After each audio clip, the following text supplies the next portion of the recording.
you doing, wrestling fans? And welcome to another edition of John Arezzi's Pro Wrestling Spotlight Podcast, the only wrestling podcast that brings you back 30 years with vintage audio featuring some of the biggest names of that time. The Pro Wrestling Spotlight covered all the news and breaking developments that happened in real time, and now we get to relive those moments right here on this podcast. First, we're very happy and want to thank you all for the positive comments and feedback from all of you for the past few shows. And last week's show with Eric Bischoff got a tremendous response, and what a great YouTube video that is as well for those of you who watch it instead of listen to it on all your favorite podcast platforms. There's a lot of news to cover from 30 years ago on this particular episode. We will be having some fun with this one, looking back from 30 years ago. We have the announcement of the return on WEVD to talk about, and we cover the biggest news story that broke that week, the firing of Bill Watts from WCW.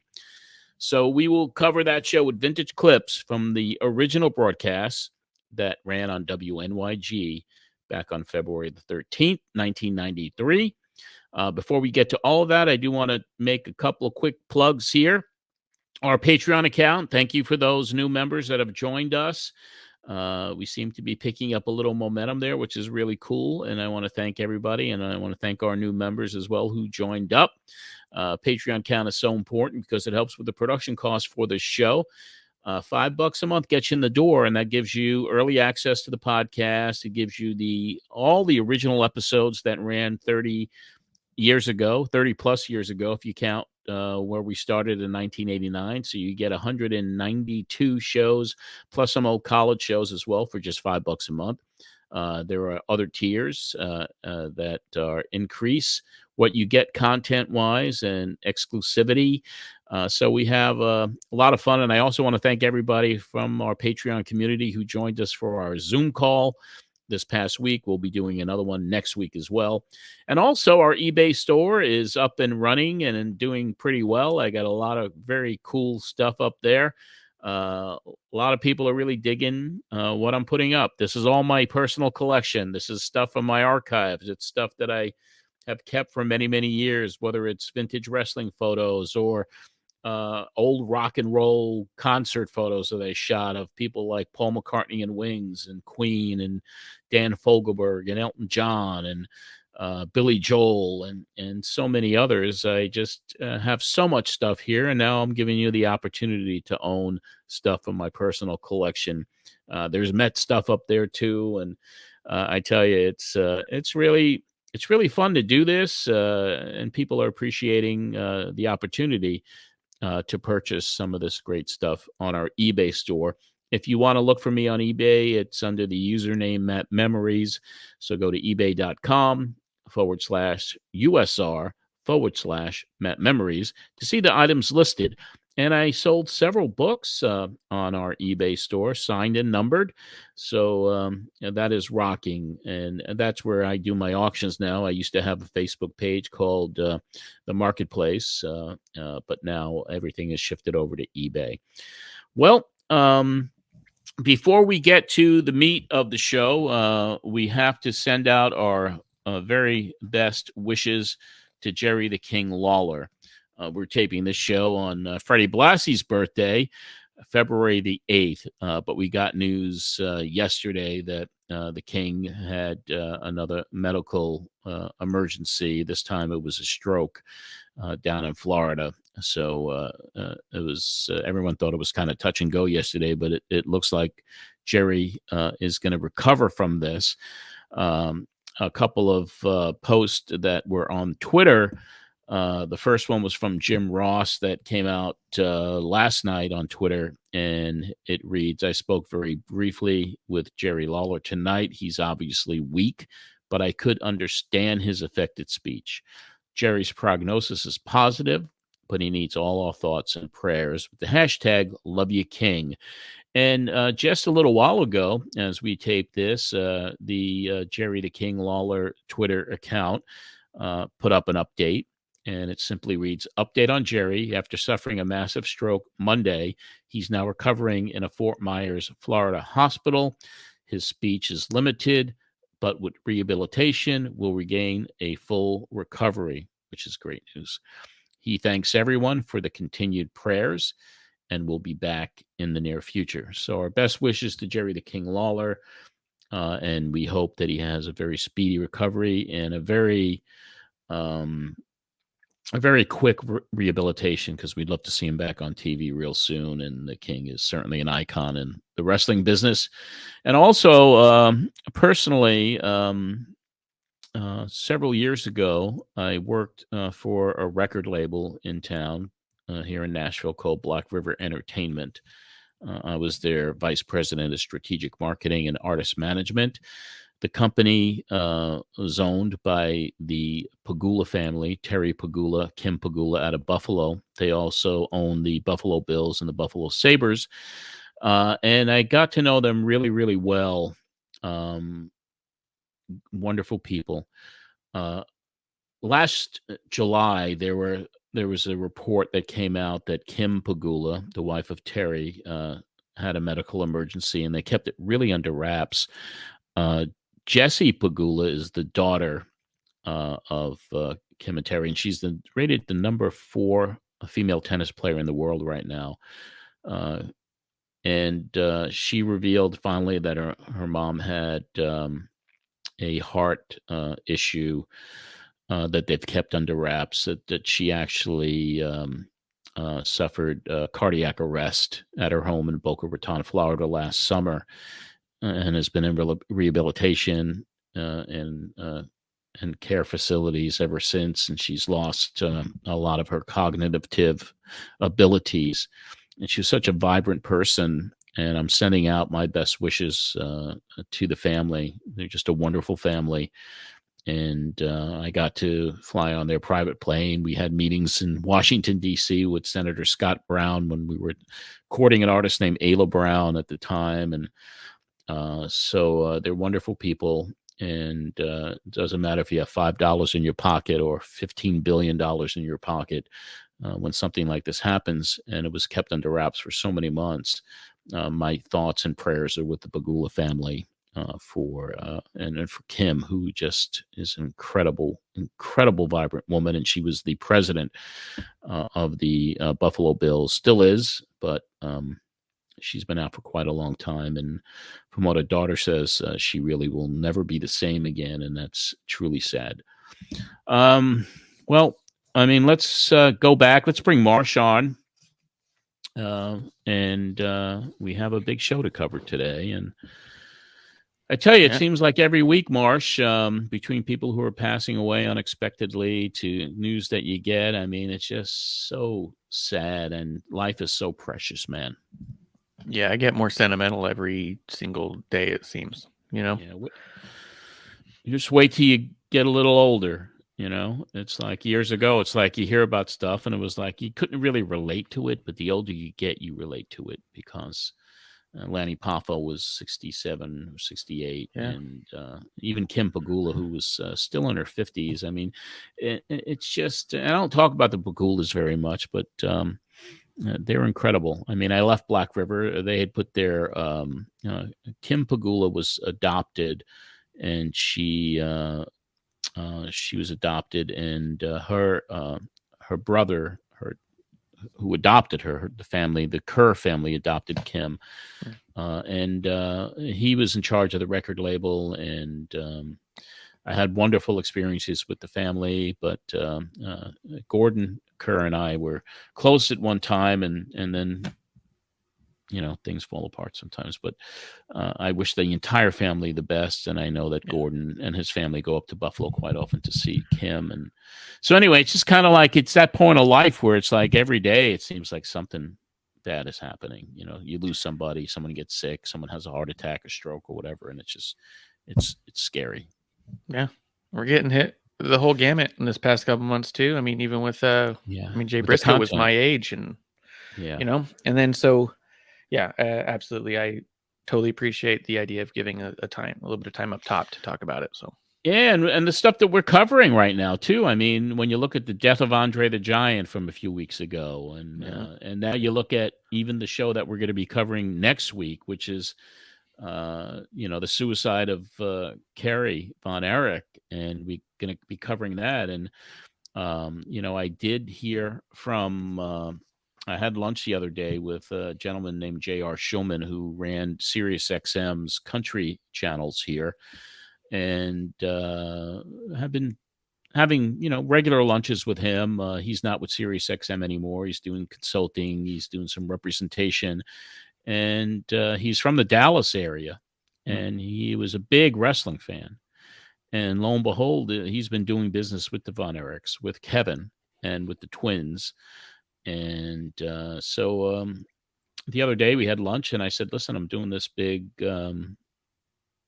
retrospective 30-year anniversary of Carrie's passing.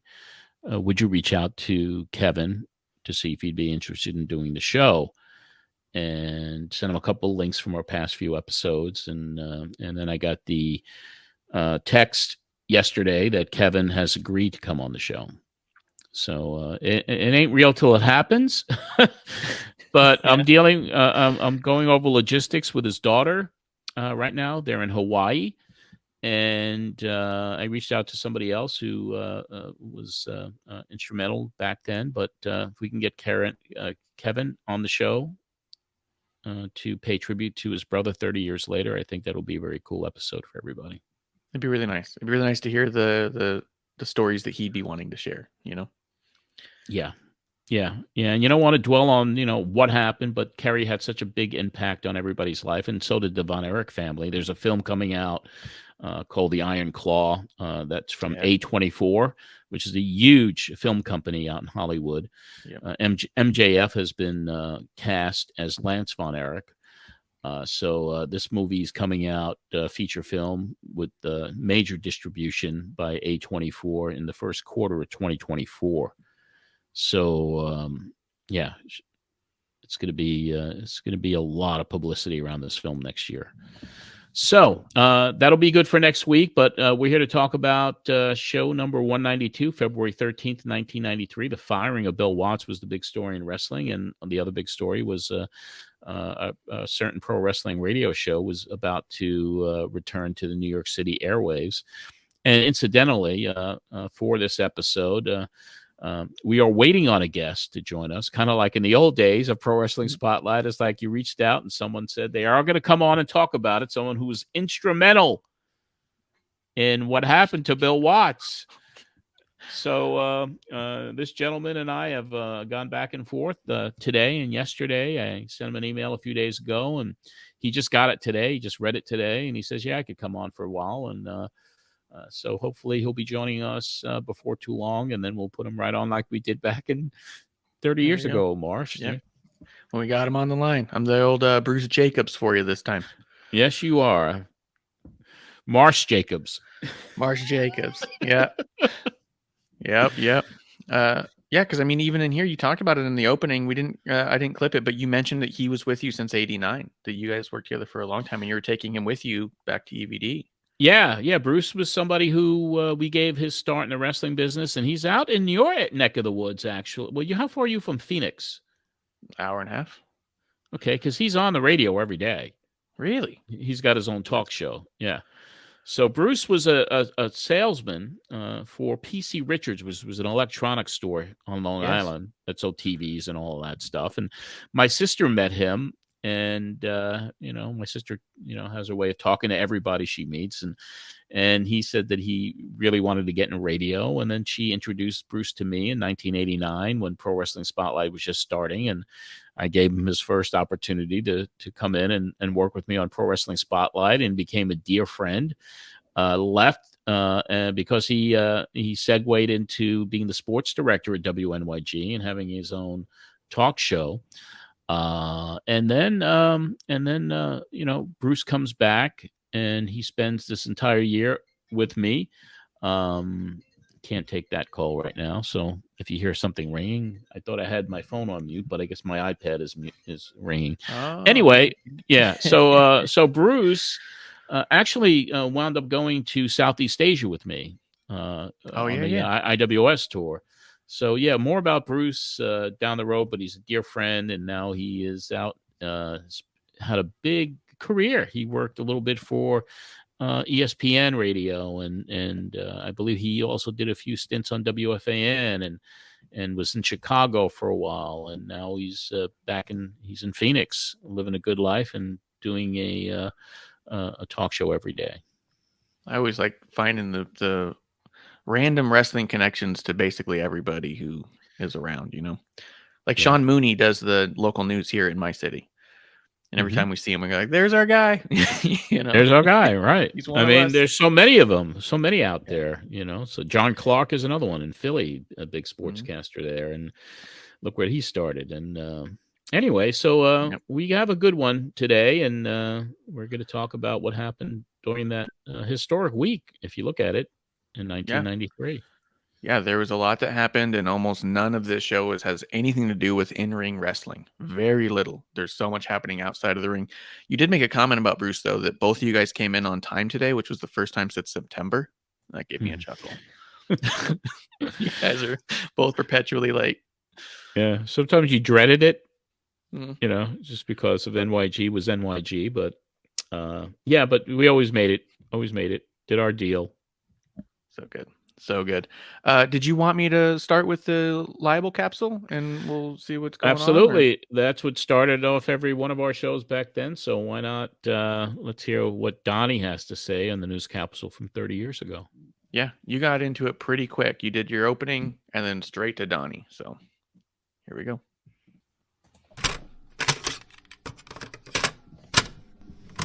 In today's capsule, I have put one real in-ring story to talk about. I don't know if that's fortunate or unfortunate how you look at it, but I guess that's the sign of changing times. Yes, indeed. All right. Leading off things with the capsule, the axe has fallen in World Championship Wrestling. WCW Executive Vice President Cowboy Bill Watts was fired this past Wednesday. Watts' successor, at least for the time being, is Ole Anderson. Another interesting front office move was made as the company re-signed Dusty Rhodes to a 2-year contract. Now, Watts was brought aboard to run WCW last May, replacing Jim Herd. Now, ironically, when the Cowboy was hired, one of his first moves was to bring back Anderson into the promotion's fold. Now, with Ric Flair's return to WCW expected in the next week or two, there is much speculation of the Nature Boy being elevated to the top decision-making position at that time. And Missy Hyatt will be returning to familiar grounds at ringside. The blonde bombshell is now managing the twosome of Steve Austin and Brian Pillman, better known as the Hollywood Blondes. And following the World Wrestling Federation's lead, WCW will be presenting 4 pay-per-views in 1993, replacing the Great American Bash with Beach Blast, and Wrestle War has been eliminated totally from the schedule, this according to the Pro Wrestling Torch Weekly. Well, Legal Eagles have invaded the wrestling game once again. New York Post columnist Phil Mushnick is reporting that before the end of this month, it is expected that the Ultimate Warrior, Jim Hellwig, will be filing a lawsuit against Titan Sports, parent company to the World Wrestling Federation. Hellwig's attorney, Michael Kennedy, who has represented Ivana Trump and Gene Harris in the past, among the expected allegations being presented by Hellwig are wrongful termination of employment, along with, quote, nastier things, end of quote. Now, over in the New York Daily News' Richard Johnson column this past week, it has been reported that Titan Sports has filed a lawsuit against former headliner Nails. And if that's not enough, Paulie Dangerously will be taking the folks at Turner Broadcasting to court, suing over his controversial dismissal. And the news covered Paulie's explanations as to why he felt he was wronged, but Bill Watts wasn't available for comment. Now back to the in-ring happenings. Last Saturday in Nashville, Tennessee, the Moondogs, Spot and Splat, re-won the United States Wrestling Association Tag Team title from twins Ron and Don Harris. And tonight in the Music City, it's Jerry the King Lawler defending his USWA Heavyweight Unified belt against the narcissist Lex Luger. Finally, from the scrapbooks, it was 16 years ago today in wrestling, 1977, in Lansing, Michigan, Tony Marino defeated Dominic DeNucci in NWA action, while right here on Long Island in WWF competition, champion Bruno Sammartino went to a no-contest with challenger Stan Stasiak, and the Executioners squashed Mark Tendler and partner Pete Sanchez. For Pro Wrestling This Week, I'm Don Libel reporting. Capsule time, 10:08. Yeah. A lot of A lot of goings on outside of the ring. A lot of lawsuits. This is a lawsuit heavy time frame. And it was kind of crazy because this week also was when Vince McMahon went on the offensive. He started filing suits. And I think did we talk about Nails on this episode and his appearance? So we'll get to that in just a little bit. But they went wild. They filed suit 30 years ago this week. McMahon filed suit on Thursday, February 11th, actually, in response to charges that aired in April on the show Now It Could Be Told, which was a Geraldo Rivera hosted show. And they did a whole expose on WWF and Vince McMahon. And they filed suit against Rivera this 30 years ago on February 11th. The suit also alleged that David Schultz conspired with former WWF referee Rita Chatterton, who was the focus of the Now It Can Be Told report, claiming that she was forced to allegedly have sex with McMahon in the limousine. Ironically, 30 years later, that suit has been settled allegedly for millions of dollars. So that's just like a month ago, right? Yeah. Geraldo, in an interview he did with the Hartford Courant newspaper, there was a quote by Rivera saying it's a mark of honor to be sued by the WWF, and vowed, I will body slam them in court. So, and this was also around the time that Jerry McDivitt, the attorney for the WWF, was going wild. They were within the next week, and we'll cover it more on next week's program. They filed suit against Phil Muchnick from the New York Post, a major lawsuit there that they eventually dropped. So that was going down because Muchnick called McMahon Hannibal Lecter and all kinds of other things and covered him so critically from 91 until this time. And it's kind of ironic, too, in the February 8th New York Post, Muchnick's column, which Don referenced, reported that Hellwig, who wrestled as Ultimate Warrior, was soon to file a multi-million-dollar lawsuit against McMahon. So the lawsuits were flying. Lawsuits were flying back and forth. It was crazy. All over. Now, you'd mentioned before in a couple episodes that you were going to have Nails on. In this episode, you mentioned that you were getting attacked about not having certain people on to say certain things. Did you already record an interview with Nails by this point? Because sometimes you pre-recorded them. No, I mean, he was going to come on the show live to do an interview. And then do you have that clip to play now, or do you want? Is there a clip of me talking about it, or no? I didn't pull a clip of you talking about it specifically because it was so vague. Well, because I got a letter. Warning me not to put him on. Specifically, because in the clip, all you say is when we move to EVD, you're like, I'm going to have anybody on I want to have on. No one's going to tell me who to have on. But that was kind of what you had said. And so I was kind of like, I was just going to challenge you on it and ask you about it more than find 3 minutes of you walking around the bush. If you want to hear the entire show, go to patreon.com/John Arezzi. The entire show is there. There was just a lot. There was a lot going on for sure. But that was kind of like, that was one of the things that were happening during that era in real time. I mean, my goodness, it was, and I never really got a lot of legal stuff. I know that they sent legal letters to WEVD on some of the content, some of the guests that I did have. So it was a very tumultuous time still. And then of course, this particular show where the Watt story took prominence, and hopefully we'll be getting our guest on shortly to discuss it. But that was a big point of contention because, as a follow-up to Bischoff last week, he was alluding, obviously, to what was going on and essentially said that Watts had already been fired, although, essentially fired, but it wasn't made public yet. Yes. Yeah. That if he had been moved to the side, it was strictly an outside way of not telling anybody that they fired him. trying to save Exactly. face in some way for him. Exactly. Yeah, I was kind of surprised you guys didn't go into detail on this episode about what was said in those interviews, just because you never really shied away from that stuff before. But I think maybe because there was just too much other stuff going on, like you guys didn't really dive into it. Right. I think it was also the fact that we had worked our deal out with WEVD. And that was your big focus. Well, it was exciting. Yeah. It was. It's true. It was. John? Well, yes. Just like Bruce Jacobs used to do for you, I'm doing it for you today. We've got your guest on the line. You ready for him? I am. Let's do it. Mark Madden. The same. How are you? It's been a long A lot time. of years, John. Yep, good to talk to you again. What's going on? Oh, man, just doing Pro Wrestling Spotlight. I look back at 30 years ago in the wrestling business, and it's a pleasure to have you here. I mean, I haven't really talked to you in so long. Thank you so much for joining us, because we have a pretty big story that you were involved with that happened 30 years ago this week. What, the Bill Watts thing? Yes, sir. The Bill Watts thing. Is Bill still alive? I think he is still alive. Yes. You know, I haven't certainly talked to him. He kind of just disappeared, but he is alive. Yes, he is. Nobody's ever combined being a God-fearing Christian better with being a despicable bully better. Yeah.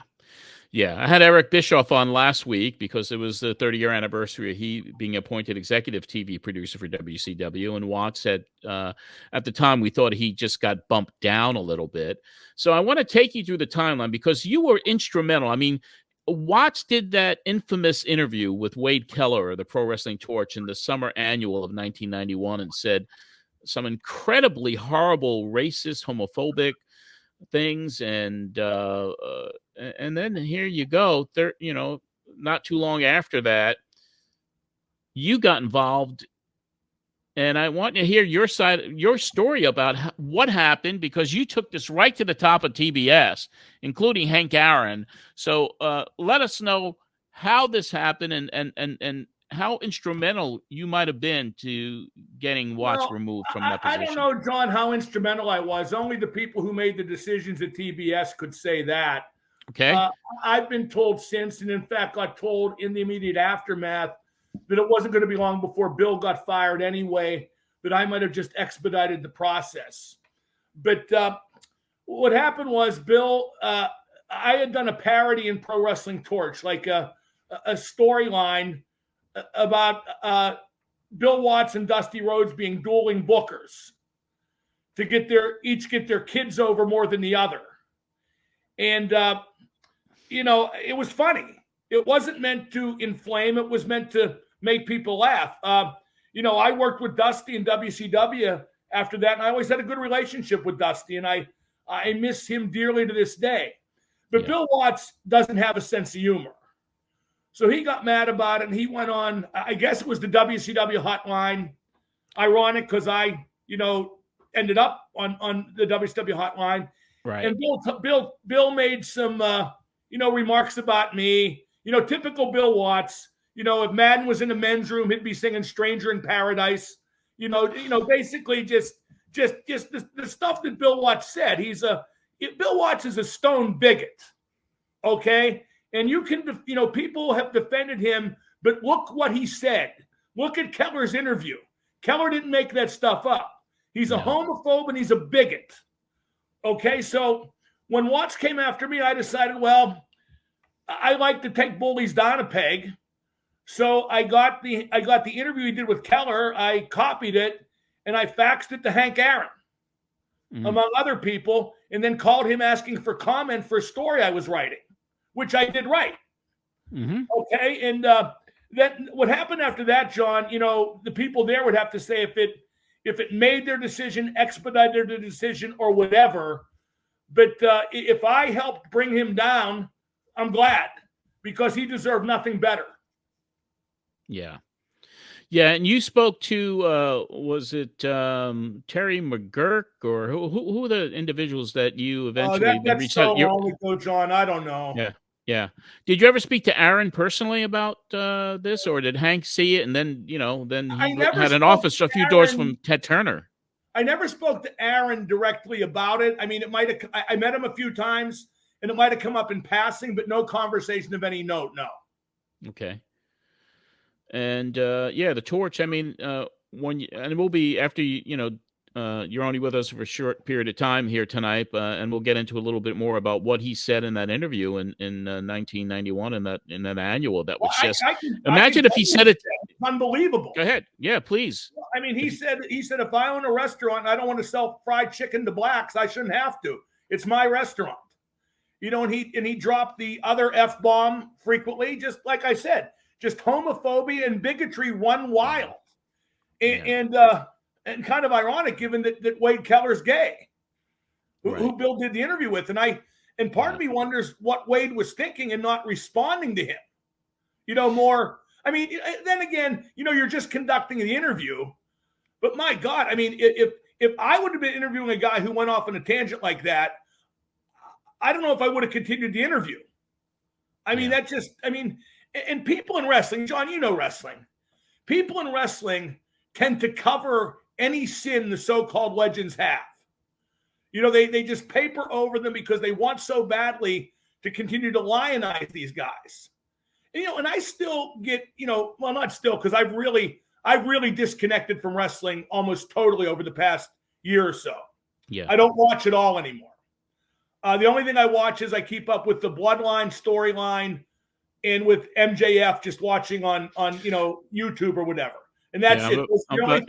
Those are my two favorite things in the business right now: the Bloodline storyline and MJF. Yeah, they're the only things worth truly watching. They're the only thing that kind of take me back to the old days when it was really good instead of buried under 5-star matches without any purpose or storyline.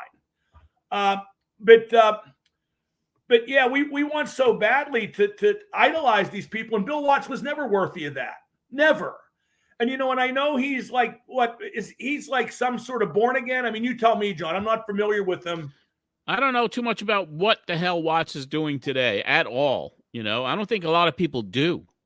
Well, I'm talking about even then. Like he was he posed back as then. The God-fearing Christian. Let me tell you, a God-fearing Christian doesn't say that kind of stuff. He doesn't. So put it this way, if I played some small part in getting him fired, I'm glad I did, and I'll do it again tomorrow. Yeah, he said in that Torch interview that he went into business. That's why I went into business, so I can discriminate. I mean, he said exactly what he said. And then, he goes into it a little bit further. It's my business. I can do what the hell I want. So they come in, and he's talking about the gay community in this. I can't tell a blank to get the F out. I should have the right to not associate with a blank if I don't want to. I mean, why should I have to hire a effing blank if I don't like blank? I mean, these are things that were just incredible. I mean, of course, we're in the Me Too era and everything else, and everything is so changed from what happened 30 years ago. But this is fire. This is reading what happened. It was incredible. And John, what does it say about wrestling in general, then especially? Yeah. That nobody reacted to that until I made it a point to force somebody to.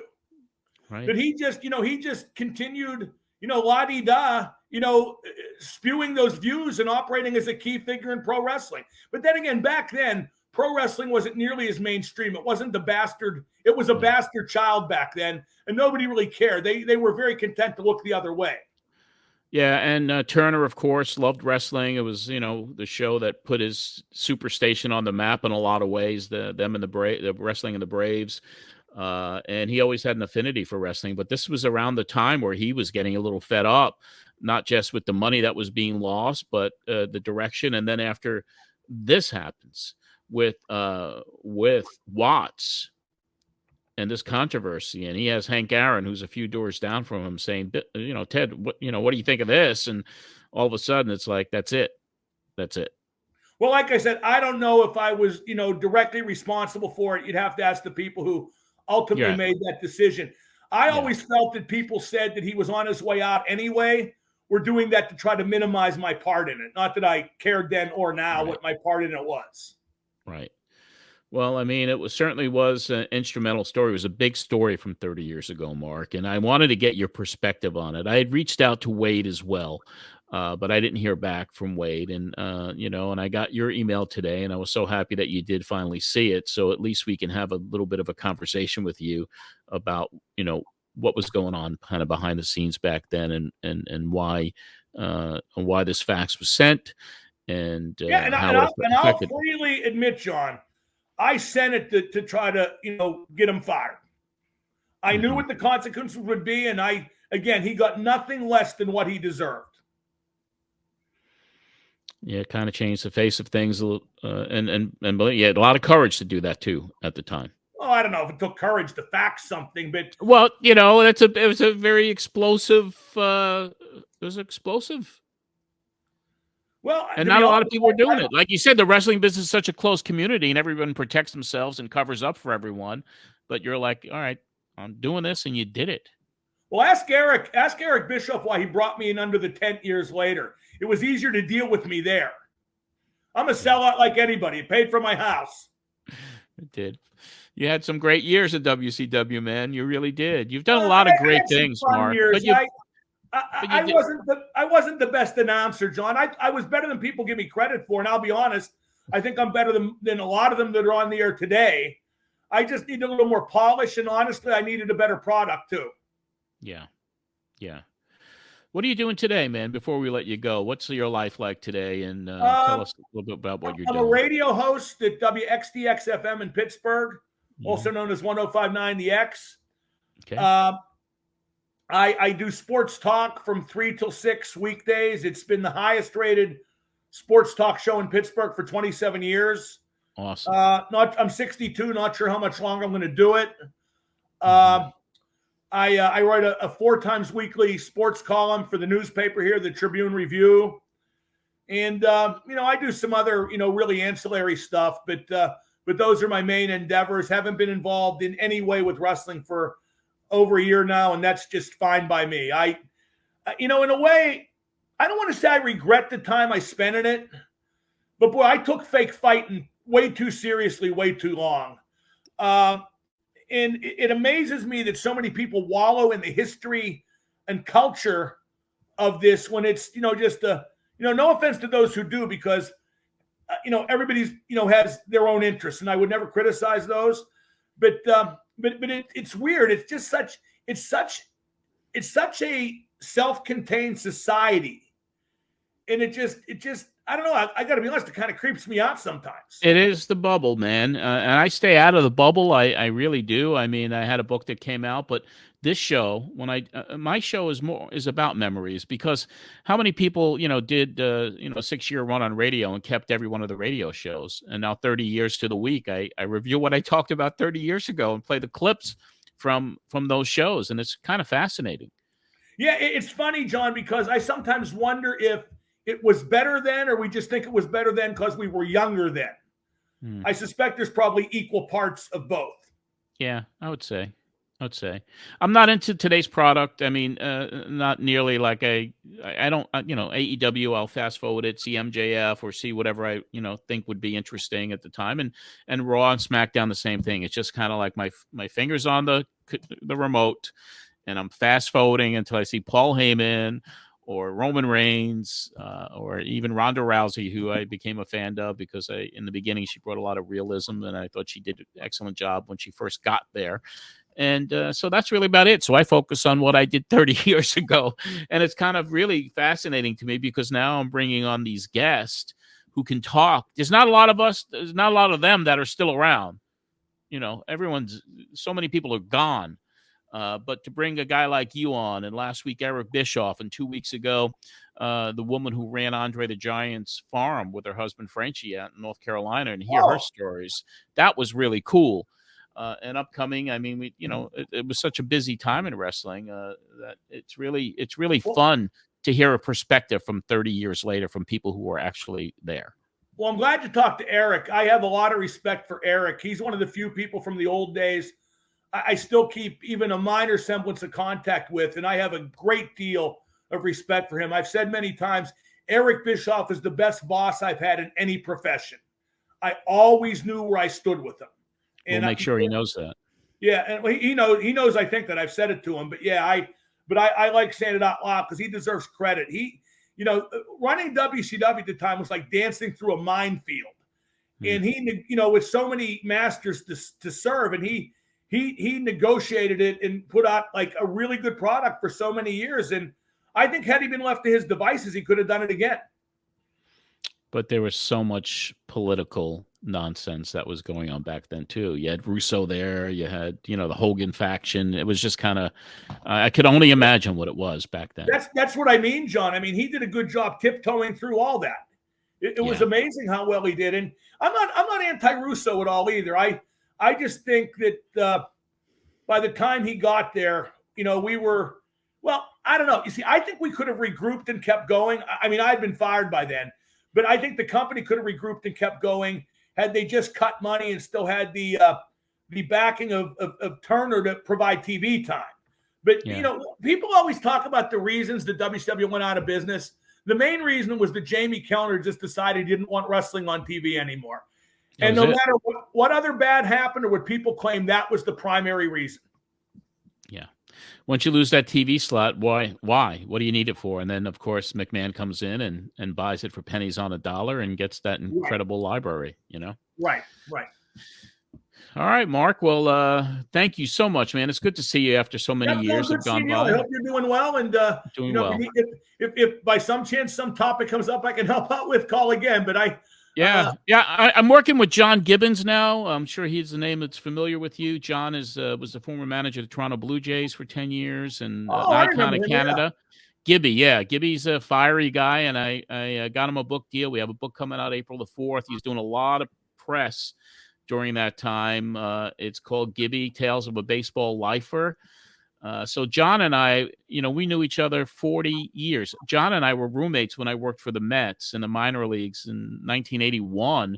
He and J.P. Ricciardi were my roommates, and we just kept a 40-year friendship. And a few years ago, he had gotten a release from the Blue Jays and took a job with the Atlanta Braves with Alex Anthopoulos. And he had always been talked to about doing a book. And I was like, I had my deal. I had ECW Press out of Toronto. I said, what if I could get you a book deal with a company in Toronto? Would you guys, who's going to want to read it? I reached out to the publisher. The publisher said, if we could do a book on Gibby, I'm in. And we did that deal. And now I'm working with John, and we have a podcast called The Gibby Show, which is the #1 baseball podcast in Canada. And we go back on the air with it right in about 3 weeks when spring training really starts to kick in. So if you ever want to talk to Gibby, he'd be a fascinating interview for you, man. Well, unfortunately, John, we don't have Major League Baseball in Pittsburgh and haven't for quite some time. That's unfortunate. I remember the We Are Family days, and I remember Willie Stargell. I remember the legacy of the Pirates, and I wish that franchise could get back on track, man. So do I, John. Thank you for having me. I appreciate it. Thank you, Mark. Good to see you. All right, Mark Madden. This is a surprise. It really is like 30 years ago when you get the guest on at the very last minute while the show is in progress being taped. Marsh, we pulled it off. We did it. Got it going. He's a cool guy. He's a cool character. I used to listen to him and Mike's podcast when that had its short run, and really interesting perspective. I like that he said that the reason he gave why Eric was the best boss is because I always knew where I stood with him. Yeah. And that was kind of blew me back a little bit, because it's like, you know what? Yeah, all the bad bosses, you never know what they want, what they don't, where you stand, like it was kind of cool. Kind of made me think about that. Yeah, it was really volatile, and it wasn't until I really dove deep into, after the Bischoff show we did last week, and pulled some copies of the Pro Wrestling Torch from back then, and read the interviews and some of the things that Watts said, and when Madden made that fax, this is what happened. This is why 30 years ago, this is really the catalyst and the last straw for Bill Watts. They could not keep him in the company after Madden sent that fax. Yeah. No, I mean, hearing the stuff that, you tried to read a quote, you got half the words out. I couldn't do it. And that was just one paragraph of the interview. Yeah. It was, if anyone is a Torch VIP member, if you have access to it, I mean, it is the interview, the original interview it was printed in Pro Wrestling Torch Annual number 4, summer 1991. And that was in the very beginning. So there you go, in 1991. And then you go, almost 2 years later, a year and a half at least, and that's when Madden, because he wrote that parody column about how Watts was pushing pushing his son or whatever, who would be, and Dusty, and it was just a parody. And then Watts went nuts on a 900 number, and Mark got a little vindictive and says, you know what, I'm going to take care of this guy right now, and copies the interview, makes photocopies of it, and starts faxing it up to the corporate offices of TBS to Hank Aaron. Wow. That's insane. Yeah. So we got the backstory on this. We got the backstory tonight, which is really good. And it was cool. It was neat to hear too that it was, because in my mind, I'm trying to piece it all together. I was like 91. I was like, but we're in 93. Like, what's going on? So the idea that he's like, well, he picked on me. Yeah, so I pulled this out. Yeah, because it was in another issue of the Torch that was in 93, and then that's when Watts went after him, and then that was it. I think it was kind of checkmate on the part of Mark Madden to Bill Watts. That was kind of it. It's nuts. That's so interesting. But yeah, I'm glad you got him. Oh yeah, absolutely. I mean, because it was literally, we taped this around 6:00 Eastern, 5, and I'd sent them the email a couple of days ago, 3 days ago. Didn't hear anything from Wade, which, surprises me. I've asked Wade to come on this show multiple times.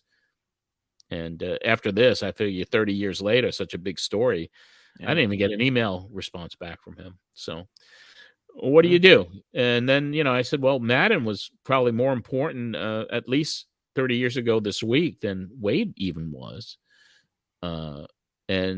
Mark sees the email today, even though it was sent 3 days ago, and he says, listen, I just saw this. I can do 10 or 15 minutes if you need tonight. And so we gave him a link and didn't know if he was going to come on or not, and he shows up. So that's kind of cool. I know he asked, why would Wade continue the interview? And I almost wonder if, obviously we can only speculate without Wade saying it, but you would almost think that if you were part of that community and he's saying this stuff, you would keep it going because you would want that out there, because you would want that downfall in a sense, right? Like you'd want, you're reporting, so you're not trying to be biased. And also, if he's going to dig his own grave, I'll let him dig his own grave, Yeah. And he did. And that was published. And then, as Mark said, a lot of people protect each other. And it wasn't like today. Like today, if this interview, let's say 1991's interview in the Pro Wrestling Torch, if the 1991 interview came out in 2021, 2, 3, it would be over immediately. Immediately.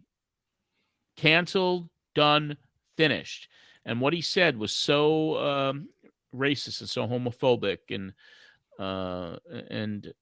the end result was him getting fired almost 2 years later after he did the interview with Wade. Fascinating stuff. Insane. Wow. What else did we cover on this show? So the big news being that you went to EVD, I thought it was really cool, but I was a little thrown off a little bit by your tone. You almost got like a calmer tone. You'd think you'd be like peppy with excitement, but you're really kind of like, got a big sponsor and we're going to EVD. And I was like, that doesn't sound as exciting, but I'd asked you about that before. Was it weighing on you some that you were going to be doing 2 shows or something? With WEVD, the excitement, of course, is there. I may have not been as exuberant as one would imagine I would be, especially that we're going back to a 50,000 watt station that could be heard throughout the Northeast. But with the return of WEVD it also has the fact that, all right, we're going to have to ramp it up again. You have the commute into Manhattan every week is 11 o'clock on a Saturday night. So there's advantages and disadvantages, but I was thrilled to be back there because I knew what that would mean for anything else I wanted to do in the wrestling business. Being on WEVD 1050 AM was amazing. And I worked to try to get back on that station after losing the slot because I couldn't pay for it. And then you also in the back of your mind is like, okay, we got this big sponsor, but sponsorships come and go as well. So it was kind of like exciting yet a little scary going back. And NYG always felt like home a little bit, even though they were small and shitty and no production values and, could only be heard in a small radius. And in the nighttime, you couldn't hear it, from the 7-Eleven that was a block away. It had definitely had its advantages and disadvantages, but I was happy. And I wanted to, I just wanted to continue doing good broadcasting. Yeah. And you wanted to bring the team along and invite the team along. And that's our next clip. So we'll take a listen to that right now. Anyway, Donnie, I'm sure that I'm going to ask you officially here if you'd like to continue on like at do our capsule on EVD. Don't even finish the sentence. Of course, I'm excited as all heck for next week, and again, giving the people what they want. It's always great to have alternatives, and that's good for competition. Yes. Well, we'll talk to you next week, not only on this station, but on WEVD as well. Thanks. Thank you.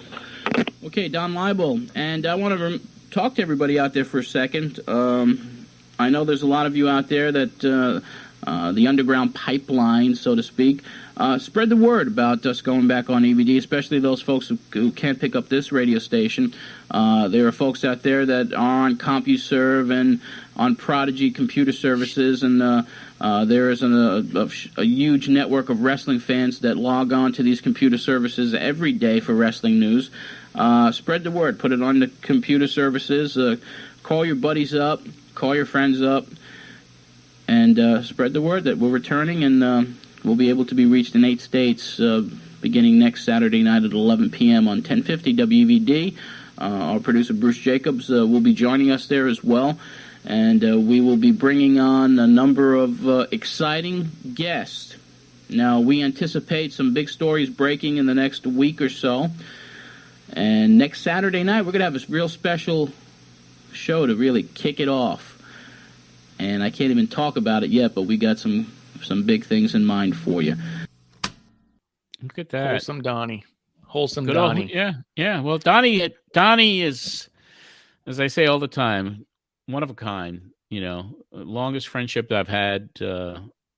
Probably, I would say the longest deep friendship I've had. 50 years. 50 years. Did he do both shows?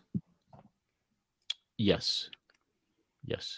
Was it the same capsule on both shows, or would he change it up? Well, I think it was tailored a little bit. I haven't gotten that far into it. All I know is I uploaded the first Pro Wrestling This Week, February 20th. That's a Kerry episode, and we have a lot of back and forth conversation. I haven't uploaded the other one yet because I haven't heard it in 30 years. So I'll do that tomorrow. So I don't know if it's identical. So that's why, basically what we'll do, and we're talking production here in real time, is that I will, tape both shows, and then we pull a few clips from the morning show, and then the rest from the evening show, and both shows will be on Patreon for everybody to hear in their entirety. So it's going to be interesting because now we're going to have 2 shows to kind of review, and sometimes there was some different content on the morning and the evening. So we'll have to play it by ear each and every week. But it's kind of interesting to hear me say we're going to be bringing on a lot of special guests. And now I feel like it's deja vu all over again because this is what we're doing on this show now. It's like we're bringing on some pretty interesting guests, Yep. Sometimes it's spontaneous like tonight, and others it's planned. And that's I guess that makes for compelling and entertaining podcasting, not radio, but podcasting. It's the evolution of the radio. Do you remember making cognitive decisions about what was going to be on your morning versus your night? Or do you think that you just kind of had all your material and went through? No, I think it was just more of the bigger guests would be on the nighttime show because it's such a bigger reach. Sometimes you had duplication. Like I know from the Pro Wrestling This Week that I uploaded today, Cactus Jack is on it. And he also joins in the evening show. Because Cactus in the day, because it was his son Dewey A Cactus Dewey is what I called him. Yeah. It was the kid's 1-year birthday. Hmm. And Cactus at the time, Mick was living in West Babylon at a place that I helped him get, introducing him to the folks. And that's where Dewey was born, in West Babylon, Long Island. And now Dewey is one of the top writers for WWE. It's kind of crazy. Yeah. Well, I think he recently left WWE. He did? I didn't even know that. Did. Yeah. Right around the 2.0 shift is when How Dewey long ago left. was that? 2.0. What do you mean? NXT 2.0? Because he was a writer for NXT. Okay. Yeah, I don't watch NXT. Yeah. But yeah, he left recently. But he made a comment on his Twitter recently too that this year he's gonna have some pretty big stuff. So I'm gonna keep an eye out. I think he's cool. Absolutely. I mean, yeah, I spent several years over there in the WWE headquarters, and now that he's gone, that's interesting. That's news to me. I didn't know that. Yeah. I realize here I have a clip from right before you asked Donnie, though, as you are talking about EVD. As you get into it, you actually talk about Paul Heyman, Paul Dangerously, and you tell your story of when you guys met, which I thought was really cool because it was 30 years ago. It's really fresh on your mind. I want to play this. It was Let's really hear cool. it. I'd love to hear it. Yeah, let's do it. Okay, Donnie. Man, I tell you, lots of stuff happening, and I spent some time yesterday with Paul Lee, and I tell you, the case that he's got against WCW. I don't know if it was just a personal thing with Watts and him. I don't know if his situation can be resolved with WCW, but some of the things that we discussed yesterday, this man's got some case. In my opinion, he's got some case. Well, John, many times people that are quick to say, take me to court, when it comes time to go into the courtroom, they start huddling and come up with a solution to it. And I think all along, I think that's what's going to happen with Paul Lee when the time comes with his seemingly ironclad case that WCW will end up having to do what they should have done in the beginning. If they didn't want him there, honor the contract and pay him up or treat him as a respected employee. I respect Paulie a great deal, because he's a guy, he's a young man. He's only 27 years old. He's been in this business for 14 years already. I first met Paulie Dangerously at Madison Square Garden. A kid taking pictures in the back. I first corresponded with Paulie Dangerously. It was 1975. I got a letter from a youngster by the name of Paul Heyman. At the time, I was just finishing up or getting ready to disband the Fred Blassie fan club. And I got a letter from Paul Lee who wanted to take the club over. And then he had formed fan clubs for Albano, for the Grand Wizard, for Blassie. I met Paul, I guess, for the first time in 1982. I had been a few years out of the wrestling business, and I, at that time, had some friends in the WWF and was invited there and was backstage. And it might have been 82. It may have been, I think it was 82. It was right after the angle with Lawler and Andy Kaufman, because Kaufman was there at the Garden in a neck brace, and I introduced myself to Andy. Andy and I had went to the same college up in Boston, Graham Junior College, and introduced myself to him, and Paul Heyman was there with a camera, and he came up to me and says, "You're John Arezzi, you're John Arezzi." And I said, yeah, and he took a picture of me and Andy Kaufman. And that was the last day I had heard of Paul Heyman. And I didn't even have the connection that Paulie Dangerously was Paul Heyman until I'd started on this radio station in April of '89. And my first show I was covering, getting back into the wrestling business, was a NWA show in Connecticut. And got my press credentials and went in the back, and there's this Paulie Dangerously, who I've seen and watched on television. And I introduced myself to him. "Hi, Paulie Dangerously, I'm John Arezzi." He goes, "I know who you are." I said, "We've met before?" He goes, "Yeah, I'm Paul Heyman. Don't you remember me? I took a picture of you and Andy Kaufman." I said, "Same guy, holy smokes." And he goes, "Boy, did you get fat." So it was like his personality, bing. right off the top. But I've respected Paul a great deal because Paul is a fighter. Paulie has, it's the third time he's been fired from WCW. And the first 2 times he came back because in the situations he was correct. So he is a very smart individual. I think he's going to be one of the real players in the wrestling business in the years to come. It wouldn't surprise me if Paulie hooked up with an organization as far as in the creative end of it and the booking end of it and makes an organization take off. That's how much belief I got in this guy and his future in the business. He just has some wonderful, wonderful ideas. Wow.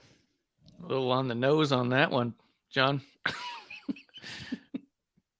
What are you referring to? That I kind of knew he was going to be kind of wanting to start a promotion, or? Yeah, I mean, he signed on with Eastern Championship Wrestling and took all of his creative ideas and launched that thing into what people still talk about and chant. Yeah, think of of him. course. Yeah, he did. He used to call me with, what do you think of this angle? He had the that he did, I believe, with Savoldi's WCCW, whatever it was called. There was a character called the Wrestling School Dropout that he would talk to me for hours about, and he later kind of based the Mikey Whipwreck character on this Wrestling School Dropout. It was a guy that could never win. He was just kind of this guy that's going to lose all the time, and all of a sudden he gets a surprise win, and then he gets momentum, and then so Paul used to go over these ideas with me, and it was really fascinating because I booked him on that tour of Southeast Asia in '93, and that's where he saw Ted Petty and Mike Dorham and was like, you guys would be kind of cool together, and that became Public Enemy. And of course, then the Lucha connection was made, and so I mean, yeah, Paul was I think on a stealth mission when we went overseas, and I brought him there for the almost 3-week tour that we were doing, and after the first week, he's like, "I'm gonna go home."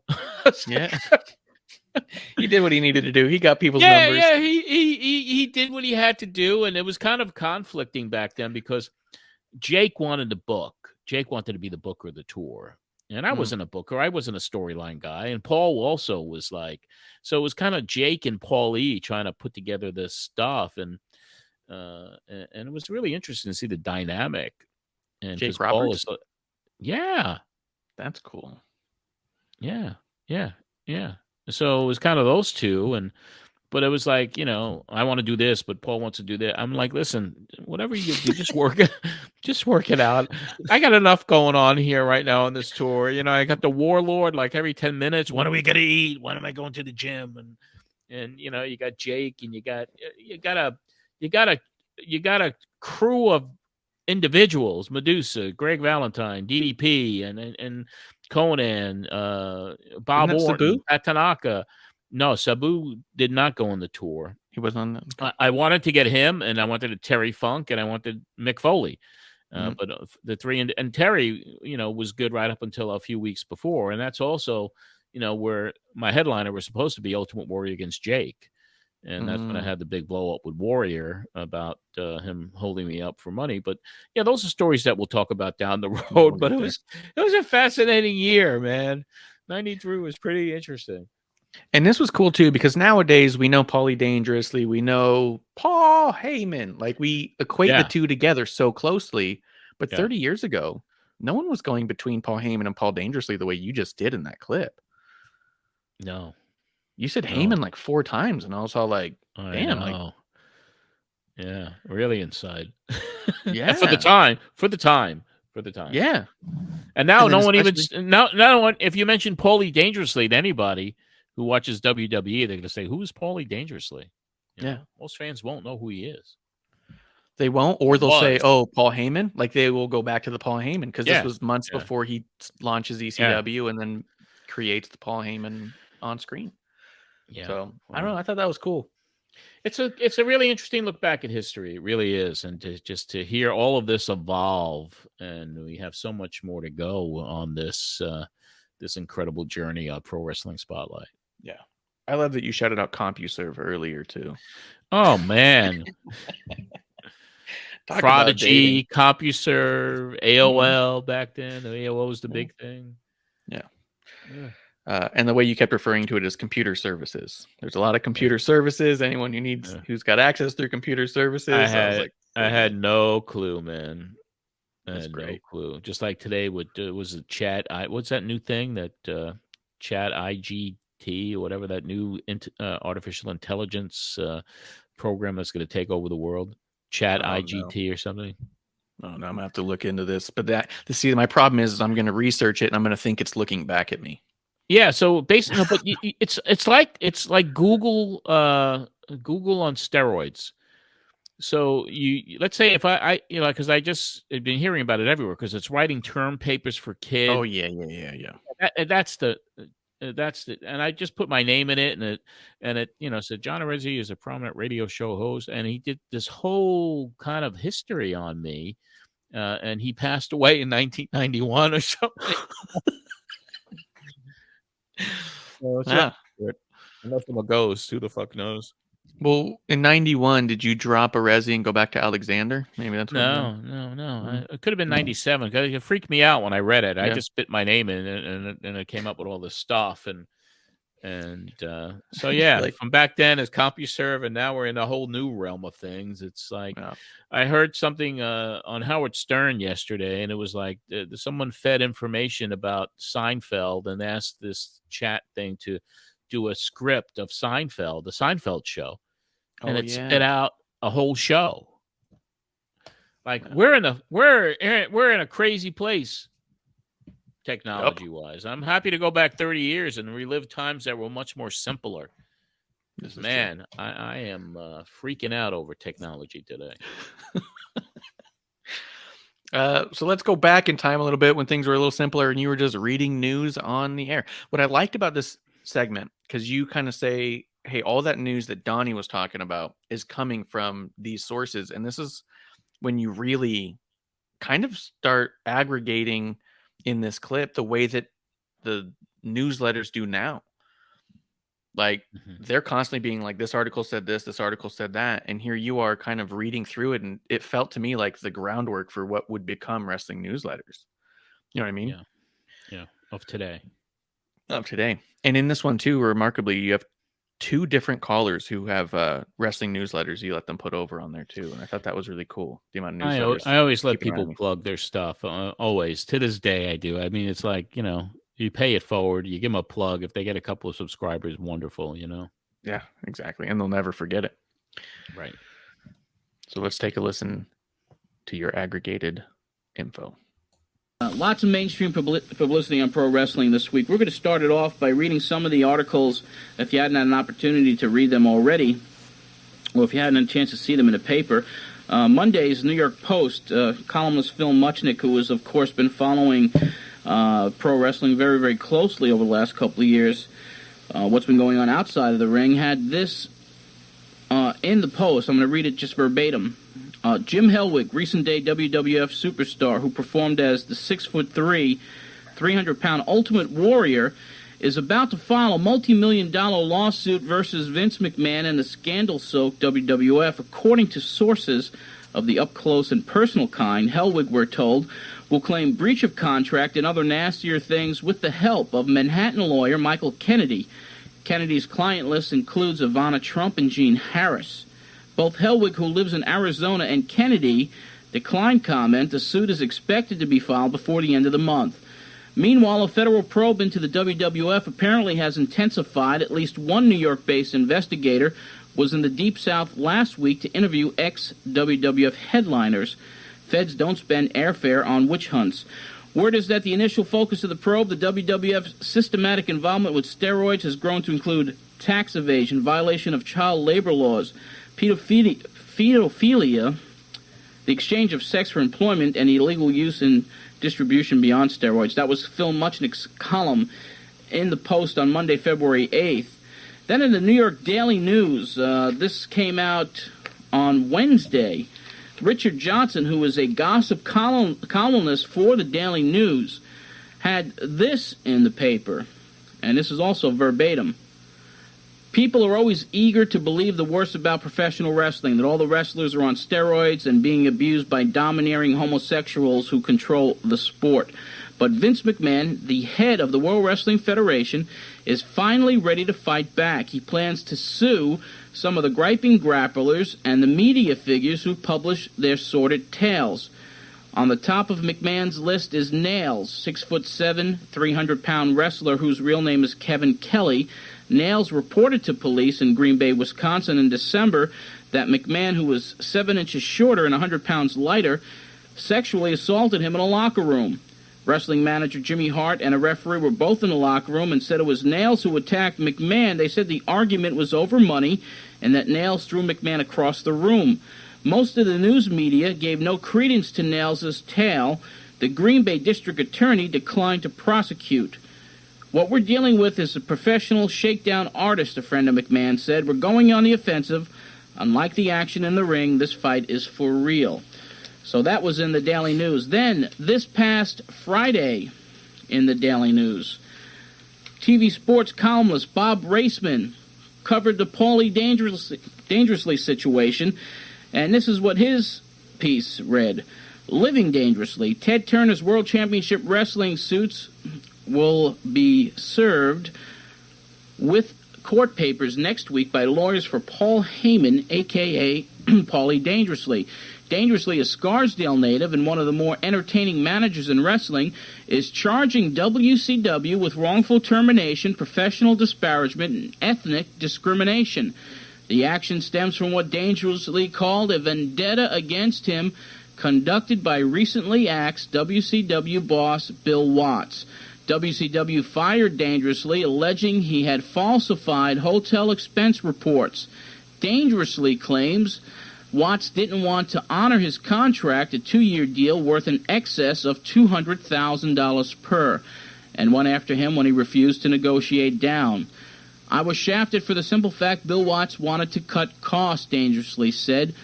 Watts' message was clear: conform to his ways or he'll break you. And he broke me. Watts could not be reached for comment, and Watts was terminated from WCW this past Wednesday. Also, the Slammer in the Daily News on the same day on Friday. The Slammer's back in the Daily News with his column. He also talked about the Paulie Dangerously situation and the Watts firing. So lots of mainstream press on pro wrestling this week. All of it centering around action outside of the ring, not inside the ring. That's fascinating stuff, isn't it? I think it's pretty cool because you found so many news articles too. The way you guys also keep bringing up all of it centers on action outside of the ring. That insinuates to me that typically prior to years like this, a lot of in-ring stuff was covered, if anything was covered at all. Was that the case of it growing up? Yeah, there was never anything. There was never any stories about what was going on outside the ring. Never. You were lucky to get the results in the Daily News, and maybe once in a while the New York Post would put a couple pictures in, but there was never any coverage of behind-the-scenes stuff ever. Yeah. It was all on camera. I remember it all started really, when the scandals hit. That's when mainstream media kind of paid attention. And then the sex scandals, and then it was off to the races. Then it was like everyone and everything, and now look, and now every damn, Sports Illustrated, every major website has a wrestling beat reporter. True. It's crazy. That's true. Yeah. I thought that was neat. Pretty cool. You did get into the callers. Yep. And your first caller had a couple of questions that led me to have questions as well. Okay. So I thought we would play it and you could help fill me in a little bit. You got it. Why don't we go to the phones right now? We'll go to Brian from Long Beach, who'll be our first caller for today. Hi, Brian. You're on the air. Hi. How you doing? First I want to know, how did Jay Youngblood die? Jay Youngblood died back, I knew Jay when I was living down in the Carolinas. From what I understand, it was a heart attack, and there was a lot of speculation about drug abuse involved. And Is it true that Jim Crockett's going to start his own promotion? Yes, it is. Crockett's no-compete clause with WCW expires this year, and from all indications, he's going to start up in the Charlotte, North Carolina area in November or December. Okay, thanks. Thanks for your call, Brian. Well, you know who that was, right? What do you want me to tell you? I didn't know prior to you, right before we went on, and I was like, I was listing off the names of all the callers, and you went, wait a second. Who's that caller? Brian Last, who started calling the show on a regular basis, and I do remember he was always kind of first on the phone during this time period. But yeah, that was Brian Last, everybody. A young Brian Last. I guess that was also the era when the time period when he was having his bar mitzvah and booked Vince Russo to be there. Very, very good. I hope he booked it. It was him, and I think he brought the Matt Rat Russo sidekick from his Vicious Vincent's World of Wrestling show, and Skull Von Cruss, and they were all at Brian's bar mitzvah. Yeah. Did he listen to both your guys' show? He didn't pick sides? Oh, absolutely. He was a fan of Russo. I think he was he might have been at the time more of a fan of Russo than he was of mine, because he was probably more WWF guy. That would make sense too, given just kind of how short he was with you. He was right to the point. How did this guy die? Is this true? Okay, thanks, bye. Right. You know what I mean? Where some people linger for a minute. Who was Jay Youngblood? I don't remember you guys covering his death. Well, Jay died before I was even on the air. I mean, I got to meet Jay in the Carolinas. It was 1983-84. I'd been living down there managing Patty Loveless, and I used to cover a couple of shows for Napolitano, freelance stuff, some of the bigger shows in Charlotte. But Jay, I ran into Jay at a club, and we just I knew who he was from watching him on TV, and I said hello, and we developed a friendship. So we hung out a few times at some clubs in the area during that time period. Yeah. So I got to know him, and he was a great guy. And he was tag team champions with Ricky Steamboat back then, and he was a very charismatic and a really good wrestler. And unfortunately, we lost him way too soon back then. Do you know when he died? I don't know specifically off the top of my head, unless we go on the internet right now, and not that new chat age, whatever the frick it is, but just a regular internet, because they could probably give you his autopsy. Oh, died in 85? 85, right? Yeah. That was right after I knew him. I mean, my time period with Jay was 83, 84. Huh. I wonder what spurred him to call and ask about that. I don't know. You know what I mean? Like, that's kind of interesting that in 93, a young Brian Last was like, I'm going to go ask John how Youngblood passed away. Yeah. 10 years ago. It's just neat. I would really I'd love to ask Brian about it, but, I don't think he'd return my call. Yeah. And I listen to him every week still. Yeah, I do. I keep up. Crockett opening a new promotion. I feel dumb here. Did he open another promotion? He was actually in cahoots with Paul E. They were going to it was called Global Wrestling. It was GCW or something. And Paul E. was supposed to be the booker. Could be GWF. Like I said, it's 30 years ago. But Paul E. and Crockett were going to do this thing together, and Paul E. was going to be the creative end of it. Yeah. And then whatever didn't happen, whether it was financing, whether they had a falling out, I don't know. Only Paul could answer that. And then lo and behold, he hooks up with Todd Gordon for Eastern Championship Wrestling around the time Eddie Gilbert was self-imploding, and Paul Lee and Eddie were dear friends. And all of a sudden, before you know it, Eddie is out and Paul is running the booking. So potentially that's what happened with actually it's Global Force Wrestling, GFW is what I'm thinking of. And I think that ended up being Bruce for a little while. I think Jared had a hand in there for one. A long time ago, man. I had too many other things going on. Yeah. But yeah, I thought that was cool. I pulled it because I was like, I have questions on this one. And then you're like, you're going to have an extra question or two. So yeah, Brian Last. And I know that he's the first caller on next week's show, at least on the WNYG show. Yeah.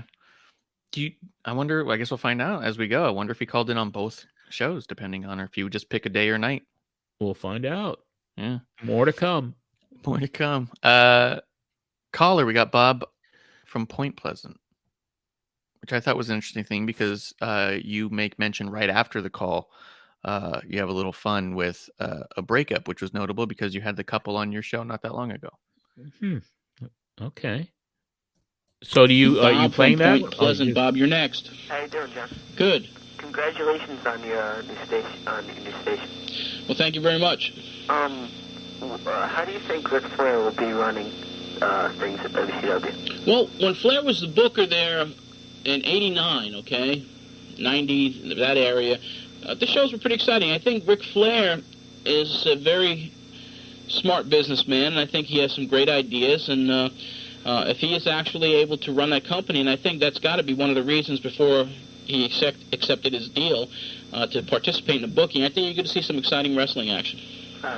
And do you think there's any chance of the Four Horsemen coming back in the near future? I don't think so. I think that Flair's going to feud with Barry Windham when he gets back in, and where Arn Anderson's role is, that remains to be seen. But I don't think there'll be maybe there will be. Who knows? That was certainly a mainstay in the NWA, and I'm sure the fans who watch that program would love to see it come back. All right, one more question. It's about Steve Austin. I heard they're going to try to make him like the next Nature Boy. Yeah, well, I don't know about the next Nature Boy. I don't think Flair's going to allow anybody to be called Nature Boy. But Austin is now teaming up with Flying Brian. They're going to be called the Hollywood Blondes, and they're going to be managed by Missy Hyatt. All right, thanks a lot. Okay. And speaking of Missy, she's making some news outside the ring as well. Her and Jason Hervey, the celebrated romance, well, it's over. Poor Missy. She's back in the Atlanta area, and Jason is putting together a kids' TV show, I believe for the Fox network. And I understand Eric Bischoff, who we spoke to last week on this program, that's why he was out in California, because I believe he was auditioning for the part as host of that children's television program, which is cast by Jason Hervey's mom, who's a big casting director out in California. Did you know that Missy Hyatt was in love with me? She just doesn't know it yet. Yeah, of course. She's in love with everybody. Only kidding, Missy. Oh, wow. I liked so much about that clip. I love it. It was great. I mean, there's a lot there, too. I mean, obviously, Eric was that was kind of the force behind it, him and Jason with that kids show, and maybe he was going to be a host. And yeah, that's pretty fascinating stuff. And I think, and even Steve Austin, what was about to happen with him, with Brian Pillman, which was one of the best tag teams I've ever seen, Hollywood Blondes. I wonder if your report that Eric was out there auditioning to host was an assumption, because what does Eric do? You know what I mean? He was a host. He was on air. We find out, was it last week? He mentioned he had sold that program to that channel. He probably was there as the owner of the show. Absolutely. Him and Jason became partners. Yeah. And they produced a lot of different programming. And as Eric attested to, I mean, the fact that he showed Bill Shaw in storyboards and the whole thing on that kind of got him. It could have got him the gig in WCW's executive TV producer. It's really interesting to listen to all this stuff back now and kind of put these puzzles together. Yeah. And poor Missy, she was hoping to be a Hollywood star, but that didn't work out. No, she didn't get on. She didn't get on as a host of that show. She should have been out there auditioning. Yeah, exactly. And it was kind of always funny with Missy and Jason Hervey. I mean, I just could never picture the two, because he looked like a little boy, and she had, she was pretty, as they said in the old days, buxom figure, and this, beautiful blonde, and it just never gelled with me, their relationship for whatever reason. Every picture I've ever seen of them together, I go, this is so weird. Yeah. because he was a wrestling fan, was at ringside, meets her, they get a relationship. I do some business with them in New York, and that was a trippy weekend. Just driving them around and picking them up from the airport and doing the scores remote and the personal appearances and listening to them interact with each other in the car, and it was just kind of like it was like a junior high school romance. Yeah. And then them coming on my show and they were talking about Eddie Gilbert's anatomy. I mean, it was so juvenile. And now she's alone again back then. But Missy's an interesting person for sure. Yeah. Was that Bruce in the background who said that she loved Yes, him? that was Bruce. Yeah, I wonder if they ever met up.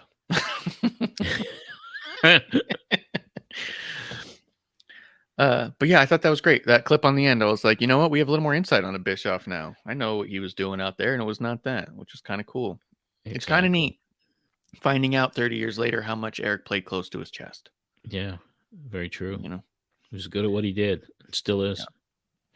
Yeah. This next clip, we go into a caller, but on the way into the caller, you start talking about your some changes that'll be made already for EVD, and I thought that was going to be something I'd want to ask you about on the other side. Okay. And we will be returning when we go to EVD, back on EVD next week. That show will be called Pro Wrestling Spotlight, as that's the name I originated. And we'll be using that name on the EVD show, and this show will remain Pro Wrestling This Week. Now, I haven't decided yet if there'll be any change of format on this particular show. What we may do with this program beginning next week is maybe play some, take some calls, play some highlights of even some of the best stuff. So we may mix it up a little bit. I haven't decided yet. Chris from Holtzville will be next right here at the program. Chris, you are on the air. Yeah, how you doing, John? Okay. Is there any chance of WCW signing Sid Vicious or the Warrior in the next couple of months, you think? Don't really know. I know we'll know more about the Warrior situation once his lawsuit is filed with the WWF, as far as if he's even able to wrestle. He's obviously his market value is not there if he can't call himself either the Warrior or the Ultimate Warrior. Right. And I don't know if WCW wants to throw the dollars around that the Warrior is asking. Right. As far as the other person you mentioned with Sid Vicious, as he will be called again, they have talked to him, and there was even talk about Sid joining the booking committee at WCW. Talking to Sid, I spoke to him the week before last, and he had gotten a release from the WWF, signed it, sent it back, and from what he said, they never sent him back a signed copy, so he's still in limbo. He may not be able to do anything till the end of May. Right.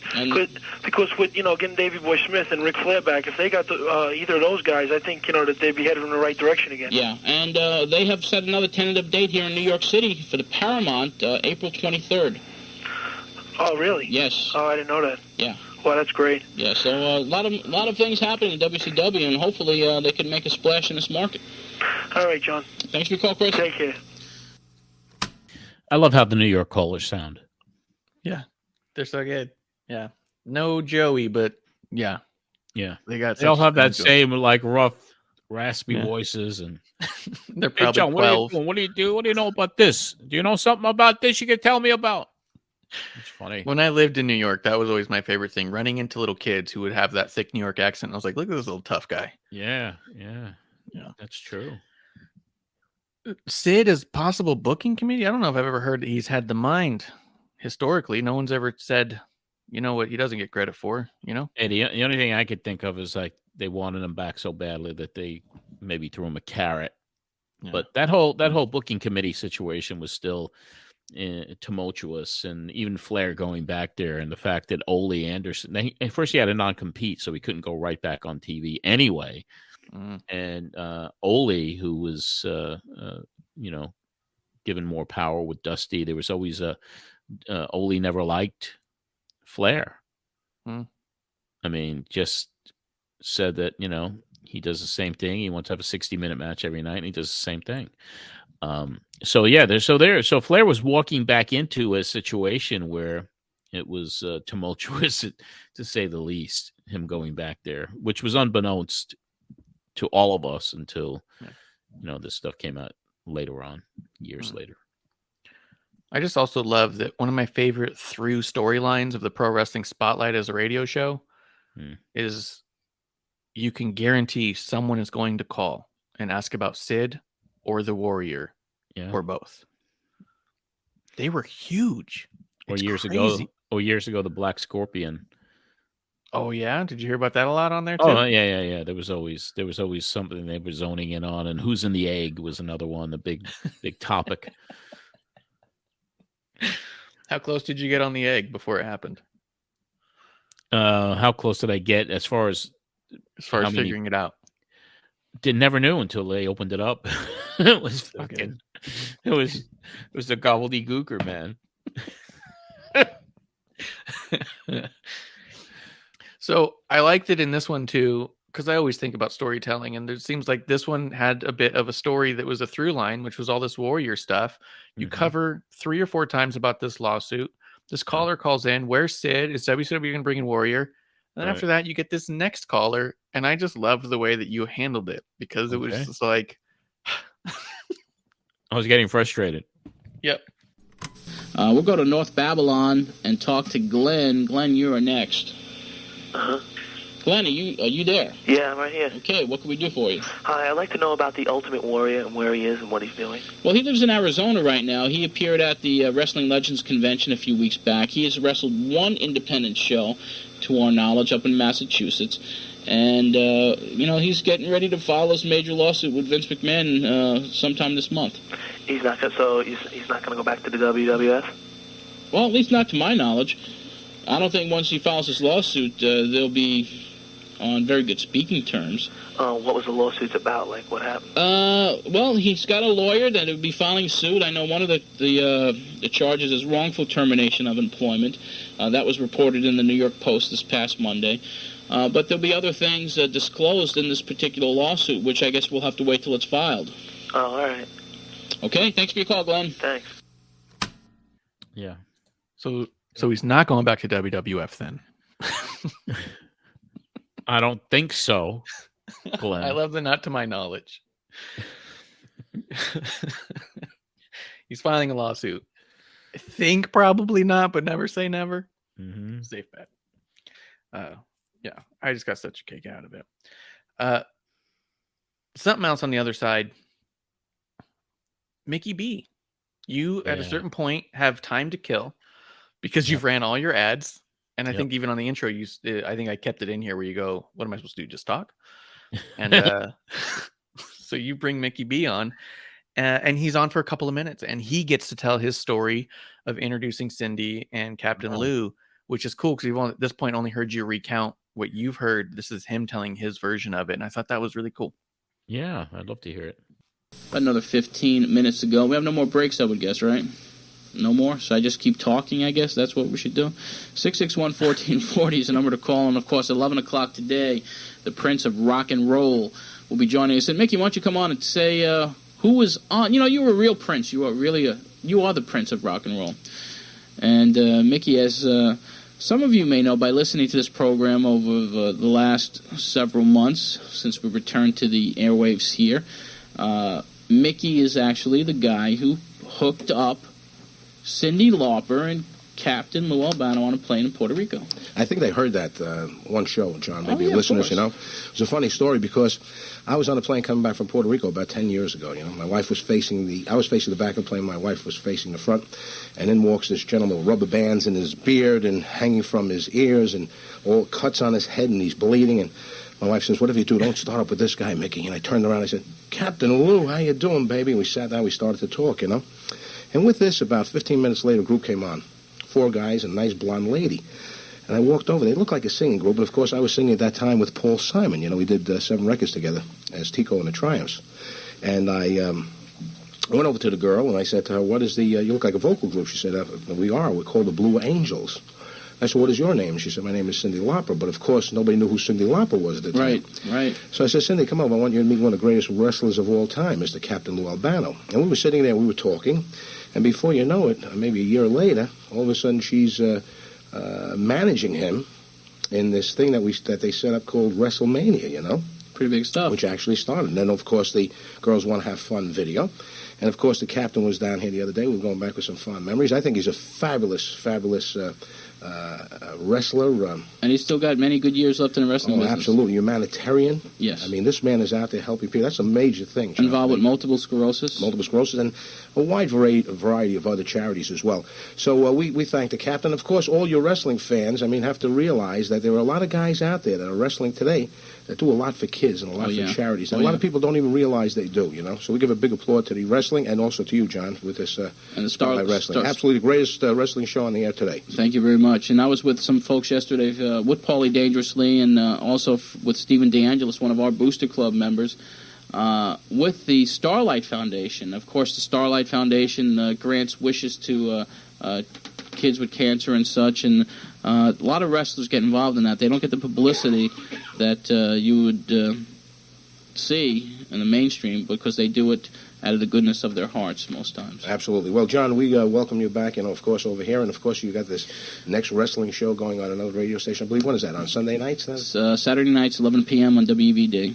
So that's a great show, and, of course, all your listeners can listen to that. And I'll tell you one thing about wrestling, and I grew up with wrestling. Of course, I go back, and I always tell you about those great shows we saw at Sunnyside Gardens with Anthony Araka and Ricky Starr and the Graham Brothers and all those guys. But you have a dynamite radio show where you inform the people of what's taking place from the inside, not just from the outside, but to the inside, and what's taking place with the guys. I mean, I listened to with Andre the Giant the other day, and all the calls that you get from all your fans, and it's great. I think it's great for the wrestling business to have such a talented man like yourself I appreciate on the air all that, the time. Mickey. And of course, you're the Prince of Rock and Roll. And well, we're all set. We're ready. Rock and roll and wrestling go hand by hand. They all start out, Latin American music in the 50s, wrestling back there in those 50s, and also rock and roll. They was, together. They made a certain blend. Intertwined a lot, aren't Intertwined. That's right. Yes. That's why you get the Honky Tonk Man, right? Yeah. You get a lot of Spanish wrestlers, and there's also Spanish wrestling today. I mean, that Lucha Libre out of Mexico.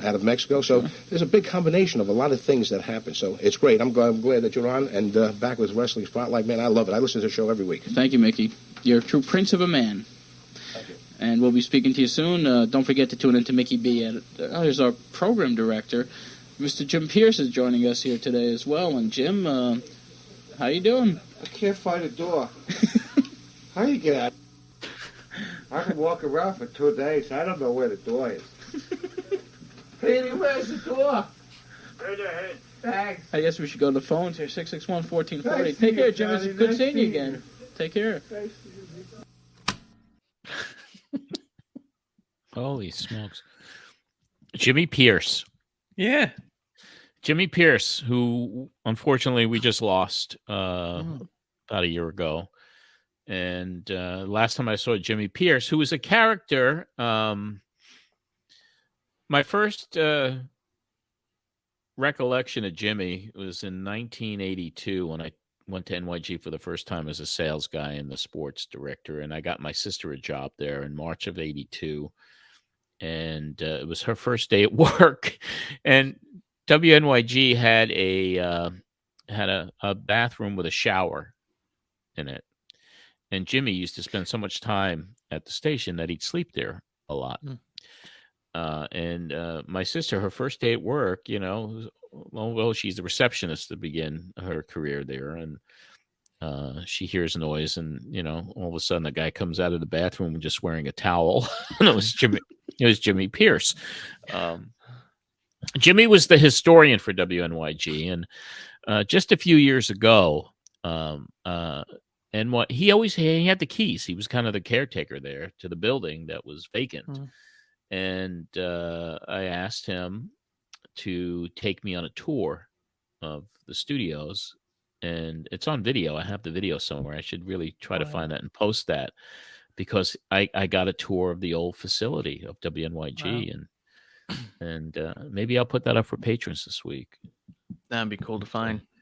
I have it. I know it's in my video collection. And Jimmy took me around, and he was just a wonderful guy and so passionate and dedicated to radio. And he knew everything about NYG. He was the historian there, and unfortunately lost him, I believe, to COVID a little over a year ago. Yeah. And Mickey, of course, we lost. few years back as well. And Mickey, not only did he introduce Captain Lou Albano to Cyndi Lauper, but he also introduced me to Hobro Paints, which was the big sponsor that brought me back to WEVD. So Mickey, if it wasn't for him, that wouldn't have happened. Wow. Yeah, because Mickey had a big contracting business, aside from the radio DJing and the singing and everything else that he did as an entrepreneur in the music business. He ran one of the largest contracting companies in Queens, and also got the contract. He did all of Donald Trump stuff. Damn. Back then, yeah. So that was that big sponsor you were talking about that got you back to EVD. Hobro Paints. That's cool. That's cool. Because it was you mentioned it in the beginning of the thing where you just very much like, we have a really big sponsor, and you like, maybe that's part of what it was with your tone. Maybe part of it wasn't weight, but you're just so grateful that Mickey did that. Yeah. You know what I mean? Yeah. Like, I wouldn't be a shock. Well, we'll hear more about Hobro Paints when we debut at EVD next week. Or return to EVD. So it explains also why you were laughing so much about Jimmy not being able to find the door. Yeah. Because you just said, where's the door? He was acting drunk. Or maybe he was. I don't know. It was a place that was like, if anyone out there, the older folks who listen to us, and that's probably the majority of the audience. I mean, there was a show called WKRP in Cincinnati, which was a sitcom. And WKRP had nothing on WNYG. Nothing. That's cool. I used to watch when I did my sports reporting there. I mean, it was such a hellhole. I mean, sometimes, and it was just kind of crazy. I mean, people were quitting, people were getting fired, then they'd be brought back. And I never forget, I let off my sports cast one morning with, it was like, the Mets win, the Yankees lose. Sean is fired, which was our program director. Cunningham quits, which was our DJ. And something about my sister. My sister quits. Cunningham's back in town, and Sean is fired. So it was just kind of like this, almost like a public access college station. It was just a free for all in that place, and the cast of characters in WNYG are just some of the most unusual folks you'd ever want to be. I mean, it makes the wrestling bubble look like the Wizard of Oz. It's so funny. That's cool. I was going to ask you about a week or two ago, but our shows have been kind of like heavy with specific topics. Just because you brought her up a couple times, when you were doing your meet and greet thing, you had made a joke that your sister was going to be at one of the meet and greet signing pictures and stuff. Do people give you grief about her a lot, or were they? They loved my sister because she was, and still to this day is a beautiful girl, and she had and still does, the personality, and she's the real life Marissa Tomei from My Cousin Vinny. I mean, she's the real one. If anyone saw that movie, Marissa Tomei, that's my sister. That's my sister Donna.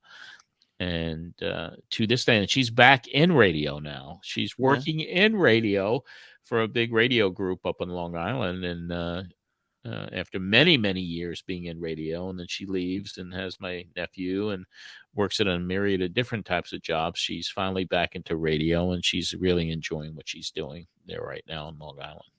That's awesome. That's cool. Yeah, we quote My Cousin Vinny weekly in this house. We grew up with it. That's cool. That's fun. And the people loved her because she was on the bus trips too. She'd come on some of the bus trips, and with Fred the Elephant Boy, and Ski, and all of these characters, and we were returning. Bruce Jacobs used to come, and one bus trip, because there was a lot of peculiar individuals on these trips too. Yeah. I mean, it's the wrestling bubble, I mean, it is what it is. So we're returning from a bus trip, and I think it was Jersey or somewhere. And she gets on the microphone in the bus. And if you ever saw the movie One Flew Over the Cuckoo's Nest, I don't know if you ever saw that one. That was obviously a classic movie. Cooper. And they used to, make the announcement, medication time. And then all the patients would line up. And then she got on the microphone on the bus, and she's like, medication time. Medication time. Wake up, everyone. It's medication time. It's all in good fun. but she'd be frequently at the WGBB and WNYG, and she was at my conventions helping every year. She ran the merch tables. So anyway, I mean, I love my sis, and she's out there on Long Island right now doing her thing, and she was someone that the listeners really loved when they got a chance to say hello to her. So it was the kind of thing she walks in and people are like, "Who's that?" And you're like, "Easy, buddy, it's my sister." And then exactly, especially like the wrestlers. I mean, in the 1991 Weekend of Champions, I mean, Flair and Rick Rude and Buddy Roger. I mean, they were like, "Who? This girl is beautiful. This girl is like my sister."